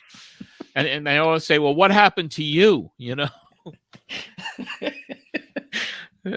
Yeah, because I forget someone else at some point, and one of the wrestlers mentioned something like, "Is your sister going to be there?" And you're just like, "Yes." Like, so I didn't know. I thought I'd ask at some point. And even Paul Lee, she had fun with. I mean, because Paul Lee, she faked a call to. She actually worked Paul E. And one of Paul Lee's early appearances on NYG was like '89, the first year of the show. And Paulie was in the studio, and you know, it's like this girl calls up, and she calls herself Monique, and it was my sister, and she was asking Paul if he was married, or you know, he's so handsome, and I do remember that call. And I think that was the night of the WNYG. We had a Halloween party or something, and Paulie came to it, and my sister and was dressed as a cave woman, and I got pictures of it still. So anyway, a lot of fun, a lot of good memories, man. That's awesome. Well, before we play the last little clip, because you get kind of upset at a caller, and I'm having a hard time figuring out why exactly. But before we get to that, I just want to ask you a couple questions about a few things some callers asked about. Dave Meltzer was supposed to be on Entertainment Tonight, which it didn't air that week, so it's going to air another week. But what was he being interviewed for Entertainment Tonight week for? I was probably covering wrestling on the inside and his role in the scandals, you know, his coverage basically on like inside of wrestling, or it could have been his, you know, getting his comments on the lawsuits, the Ultimate Warrior. It could have been a myriad of things. Okay, but they used him for stuff like that. That's cool. Yeah, and then you had mentioned hearing We Want Flair chants on Raw being cool. Here's one that I wanted to ask you about, because you and Donnie talked about it again the last couple of weeks where we haven't been able to dig in. But someone asked specifically, or has stated specifically, that they missed and were sad to hear about Joe McHugh passing away. Did you have any Joe McHugh stories? Because you and Donnie both just kept going, "My name is Joe McHugh." Yeah. No, he was just this beloved announcer that would get a pop sometimes bigger than the wrestlers, because he was an old guy when he was announcing. And so it was just kind of a beloved individual that brings you back. And even back then in 1993, remembering him from the 70s and his delivery and his ring announcing, he will be remembered forever. Kind of like a Finkel. Kind of. Coward was more than Joe McHugh. Yeah. But that same kind of like just people just like for the hardcore WWF fans that watched each and every week back in the 70s, the Championship Wrestling show taped from Philly, and the All-Star Wrestling show taped from Hamburg, and that's where Joe McHugh did his ring announcing. That's cool. Nice. All right, I was just wondering about that because I keep meaning to ask. You mentioned you're going to change your newsletter from weekly to monthly because it's giving you heart problems, which I thought.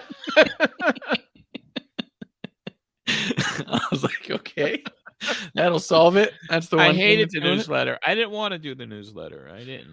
That was a Russo idea. And then, you know, when we split up, then they stopped, and I tried to do my own, and then money ran out. And the fact that I was even thinking about bringing it back was giving me a heart attack. So I don't think I ever put it out. I never put it out again. It never came out. So we'll have to hear that as future weeks unfold here at this show. Which also brings you back to that last clip we listened to. You do mention you're bringing back Pro Wrestling Spotlight. And I remember that was a big issue with you and Russo. Did you have that paved over at this point, or did you just decide? I didn't give a fuck anymore. I was going to use the name. And if he was going to sue me, let him come after me.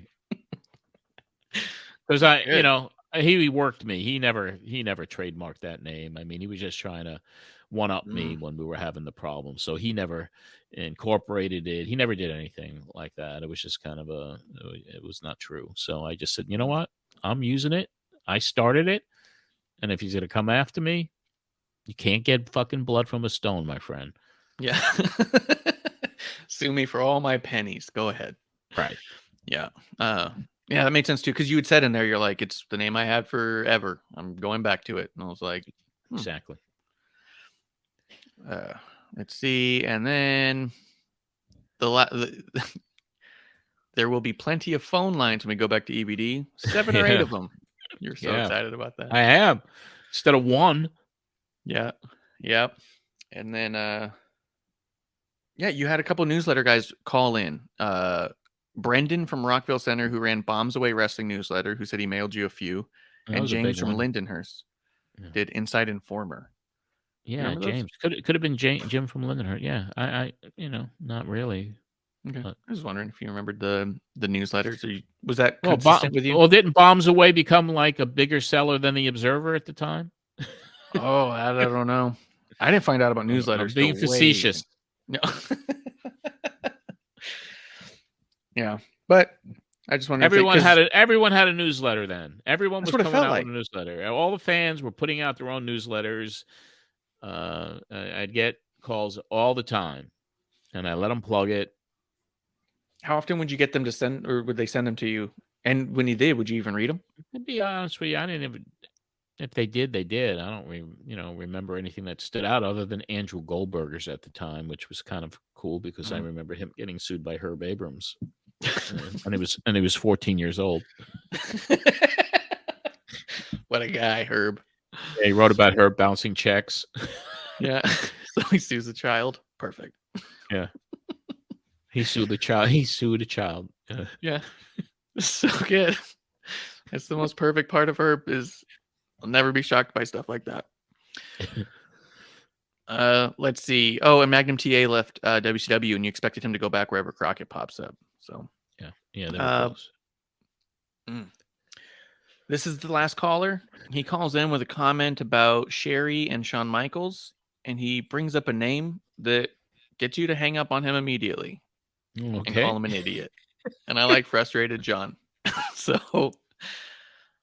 Let's see if you can pick up, because I can't pick up the last name. I can't figure out who this name is, but let's see if you know who it is. All right. Kevin from Oceanside. Hey, John, how are you? I read in a newsletter this past week that since Sensational Sherry wasn't managing Shawn Michaels anymore, Shawn Michaels was going to bring in Katie Pierce to manage him. Very intelligent young man. IQ of about 10. I guess you have to get one idiot on the phone once in a while. And I do recognize that youngster's voice. He's an idiot. He didn't say anything really that bad, but he's just a brainless moron. That's right, I'm talking to you. And that's not even your name, Kevin from Oceanside. It's just an idiot, Mickey. What can you do? Wow. My eyebrows, I was shocked when I heard him mention Katie Beers.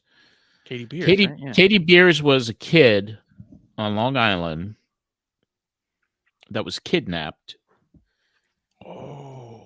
and held in this pervert's basement for several months, and then she finally was able to escape. So she was held hostage and sexually abused. So yeah, hearing it now, I mean, it was like my eyebrows just, what the hell is this? Yeah. No, I did not know that story. He's an idiot, that guy. He is. That's not even a joke. No. You know what I mean? Like, no. It takes all kinds, man. Yeah.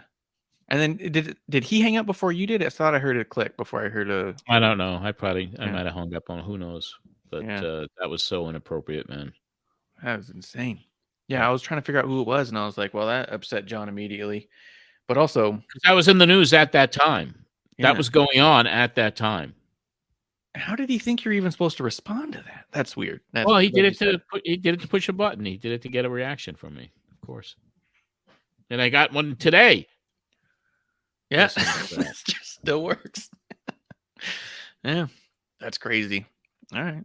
Well, that's more or less the show. Cool. Outside of that, that's when you. One person called and asked you, "Why does Ric Flair woo?" And then you go, you don't just woo at your friend, just woo. And the guy's like, "Yeah, I guess that's true." Like, what? I love the callers. Yeah, the callers are a big part of this thing, and this whole adventure, this whole journey. The callers were always like, the clips of the stars, really, the clips, and the callers come in a very close second. The clips of the personalities and the callers. So we'll have a lot more of that coming up, and I'm happy that this direction is where we're at now. Because I really enjoy talking about this stuff. I love listening to these callers and hearing it. And so I hope everyone's having the same good ride that we're having here. And I just want to thank Mark Madden for coming on. That was kind of cool. And Marsh, of course, I want to thank you for everything. And let's do the shameless plugs and let everybody know where they could find you and what you're working on. Well, I'm at Ref Marsh on Twitter, wrestlingontherocks.com for all that stuff. I'm at youtube.com/Queen of Carnage with Medusa, at least once a week, sometimes more, depending on how much she needs to rant about. Yep. And then apart from that, you can find me right here with you all the time. There you go. That's right. Well, that's great, Marsh, man. I want to thank you very much. And this wraps up another edition of John Arezzi's Pro Wrestling Spotlight podcast. You can join the private group at facebook.com/Pro Wrestling Spotlight podcast and radio show. We have a public page on Facebook that's Matt Memories. And wow, I'm telling you, what response on Instagram at John Arezzi. I mean, I put up that picture of Lanny Poffo and Randy, and it's gotten like 1,300 people responded to that. I mean, it's like everything I'm posting on Instagram right now, the classic photos, the social media clips, and the historic pictures that I shot. I mean, Instagram has exploded for me. The engagement is incredible. So thank you so much. It's at John Arezzi Instagram, at John Arezzi on Twitter. Don't forget to go to the eBay site, look for Matt Memories. You'll see some cool stuff there. And of course, please become a patron, patreon.com/John Arezzi. We really appreciate that because that helps with the production costs for this show. We have that sister podcast that we taped another episode, or actually we had our pre-production meeting today, and the next show will be taped this weekend. It's from the February 23rd, 1973 show at Madison Square Garden. King Curtis against Pedro Morales. Mil Mascaris on the card against Buddy Wolf. The Funks were there. Terry Funk and Dory Funk Sr. Vern Gagne was on the card. And for patrons, I have movies, 8mm films of most of these. And if you're a patron in that level, you'll be able to see them in just a few weeks. And when we drop Matt Memories from Madison Square Garden on the 50th anniversary of me going to that show. So check it out, Matt Memories from Madison Square Garden. And don't forget, if you listen to this podcast on your platforms, if you listen on Apple, please give us a 5-star review. That really helps us out. I want to thank our producer and creative director, Marsh.